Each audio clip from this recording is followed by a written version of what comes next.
जय हिंद दोस्तों, मैं भूपेन नामदेव। कैसे हो आप लोग? आशा करता हूँ आप लोग अच्छे होंगे।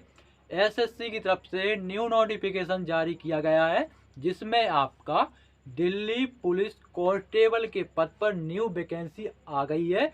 तो आज हम इसी के बारे में चर्चा करेंगे कि कितने पद पर आपकी यह वैकेंसी आई हुई है, इसमें आपकी योग्यता क्या मांगी गई है, आपकी उम्र सीमा क्या होनी चाहिए, आपका सिलेक्शन प्रोसेस में आपका एग्जाम पैटर्न में कितने विषय से आपके प्रश्न पूछे जाएंगे, आपकी माइनस मार्किंग, फिजिकल टेस्ट में आपका हाइट, चेस्ट, रनिंग, सारी जानकारी आपको स्टेप बाय स्टेप समझाऊंगा।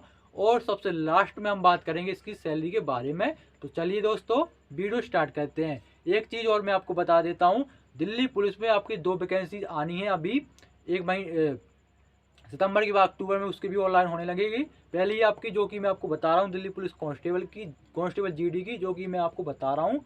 और दूसरी आपकी दिल्ली पुलिस कांस्टेबल एमटीएस की, उसके फॉर्म अक्टूबर में स्टार्ट होंगे। तो चलिए दोस्तों, अब समझाते हैं आपको। तो बात करें Delhi police constable GD online date के बारे में, तो आपके फॉर्म अप्लाई करने के लिए 1 सितंबर से स्टार्ट होने लगेंगे। और इसकी जो लास्ट डेट है वो 30 सितंबर 2023 रखी गई है। अब बात करते हैं वैकेंसीज के बारे में। तो इसमें टोटल जो वैकेंसी आपकी हैं वो हैं 7,547, जिसमें आपकी पुरुष की हैं 5,056 पद और महिला के हैं 2,491 पद। जिसमें हम कैटेगरी वाइज बात करें तो जनरल के पुरुष में है 3,053 पद, ओबीसी के 287 पद, ईडब्ल्यूएस के 542 पद, एससी के 872 पद, एसटी के 302 पद।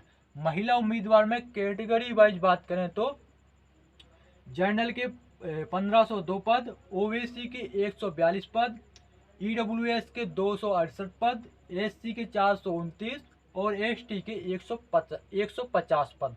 टोटल जो आपकी वैकेंसी 7,547 पद पर आई हुई है। ये थी आपकी वैकेंसी डिटेल्स।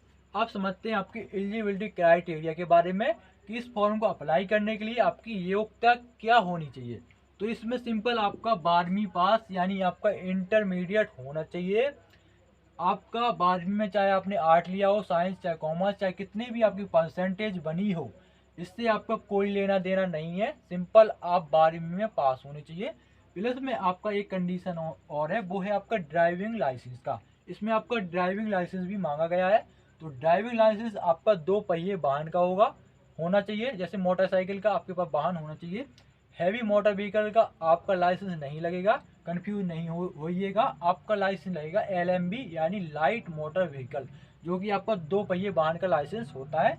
अगर अभी तक आपने ड्राइविंग लाइसेंस नहीं बनवाया है तो बनवाने के लिए डाल दीजिए। आपका ड्राइविंग लाइसेंस ऑनलाइन के टाइम पर नहीं लगेगा, फिजिकल के टाइम पर लगेगा। बाकी आपको फुल नोटिफिकेशन जब आएगा 1 सितंबर को तभी पता चलेगा, ठीक है।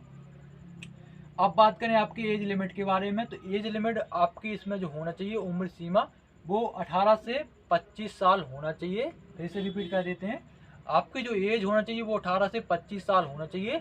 अगर आपको एज में छूट चाहिए और अगर आप ओबीसी कैंडिडेट हो तो आपको मिलेगी 3 साल की छूट। अगर आप एससी और एसटी कैंडिडेट हो तो इसमें मिलेगी आपको 5 साल की छूट। तो ये आपका एज तथा इसमें एज रिलैक्सेशन। अब बात करें आपकी फीस के बारे में, तो अगर आप जनरल, ओबीसी, ईडब्ल्यूएस कैंडिडेट हो तो आपको देने पड़ेंगे 100 रुपये। अगर आप एससी, एसटी या महिला उम्मीदवार हो तो आपको 1 भी रुपये अप्लाई करने के लिए नहीं देना है। अब बात करें आपके सिलेक्शन प्रोसेस के बारे में, तो सबसे पहले होगा आपका रिटन एग्जाम, फिर आपका फिजिकल टेस्ट, फिर आपका मेडिकल, फिर आपका डॉक्यूमेंट वेरिफिकेशन, फिर आपका फाइनल मेरिट लिस्ट। तो समझते हैं इसके एग्जाम पैटर्न के बारे में। उससे पहले मैं आपको बता दूं, एसएससी इसका एग्जाम करा रहा है आपका दिल्ली पुलिस कांस्टेबल का। तो उसने आपका एग्जाम डेट दे रखा है। आपके एग्जाम 14 नवंबर से स्टार्ट हो जाएंगे और 5 दिसंबर 2023 तक चलेंगे। अब समझते हैं आपके एग्जाम के बारे में। तो एग्जाम आपका 4 विषय से आपके प्रश्न पूछे जाएंगे, जिसमें आपके जीके जीएस के रहेंगे 50 प्रश्न, मैथ के रहेंगे 15 प्रश्न, रीजनिंग के 25 प्रश्न और कंप्यूटर के 10 प्रश्न। टोटल जो प्रश्न होंगे वो 100 प्रश्न रहेंगे, 100 अंक के रहेंगे। टाइम आपको मिलेगा 90 मिनट का। माइनस मार्किंग 1/4, यानी अगर आप कोई 4 प्रश्न गलत करोगे तो आपका 1 अंक काट लिया जाएगा। एक चीज़ और मैं आपको बता दूं, और जो आपका ये पेपर होगा वो कंप्यूटर बेस्ड टेस्ट होगा, यानी CBT आपका एग्जाम होगा ऑनलाइन। अब बात करते हैं आपके फिजिकल टेस्ट के बारे में। तो फिजिकल टेस्ट में जो आपकी हाइट होना चाहिए पुरुष उम्मीदवार की, वो 170 सेंटीमीटर होना चाहिए। अगर कोई पुरुष ST कैटेगरी में आता है तो उसके लिए जो हाइट होना चाहिए वो 165 सेंटीमीटर होनी चाहिए।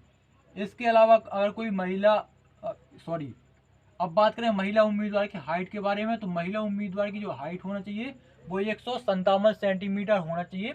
अगर कोई महिला SC और ST कैटेगरी में आती है तो उसकी जो हाइट होना चाहिए वो 155 सेंटीमीटर होना चाहिए। अब बात करें आपके चेस्ट के बारे में, तो चेस्ट आपका 81 से 85 सेंटीमीटर होना चाहिए। 4 सेंटीमीटर आपका फुलाव आना चाहिए चेस्ट का। अब बात करें आपकी रनिंग यानी दौड़ के बारे में, तो रनिंग आपकी 1600 मीटर की होगी दोनों के लिए, पुरुष की भी 1600 मीटर और महिला की भी 1600 मीटर। पुरुष को टाइम मिलेगा 6 मिनट का, महिला को टाइम मिलेगा 8 मिनट का। अब बात करें लॉन्ग जंप के बारे में, तो लॉन्ग जंप जो पुरुष उम्मीदवार का जो डिस्टेंस रहेगा लॉन्ग जंप का वो रहेगा 14 फीट का और महिला का रहेगा 10 फीट का। हाई जंप के बारे में बात करें तो हाई जंप का जो डिस्टेंस रहेगा पुरुष का वो रहेगा आपका 3.9 फीट का, यानी 3 फुट 9 इंच का, और महिला का रहेगा 3 फीट का। ये है आपका फिजिकल टेस्ट। अब बात करें आपकी सैलरी के बारे में, तो सैलरी आपको बेसिक पे प्लस अलाउंसेस मिला के जो आपकी सैलरी बनेगी शुरुआत की 40,823 रुपये बनेगी। बेसिक पे मिलेगा आपको 21,700 रुपये, टीए मिलेगा 4,212 रुपये, डीए मिलेगा यानी DNS अलाउंस महंगाई भत्ता जिसे बोलते हैं वो मिलेगा आपको 6,076 रुपये। राशन मनी आपको मिलेगा 3,636 रुपये।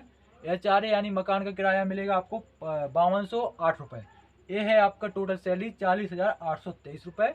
इसके अलावा अगर आपको कुछ डाउट हो, अगर आपको नहीं समझ में आया हो तो आप कमेंट बॉक्स में कमेंट कर सकते हैं। और ज़्यादा टाइम नहीं बचा है तो एग्ज़ाम पर फोकस करिए, और वीडियो कैसा लगा ज़रूर बताएं। वीडियो को लाइक करें, शेयर करें, और आगे अगर अभी तक आपने चैनल को सब्सक्राइब नहीं किया है तो चैनल को सब्सक्राइब कर लें। मिलते हैं दोस्तों किसी नई जानकारी के साथ, तब तक के लिए जय हिंद जय भारत।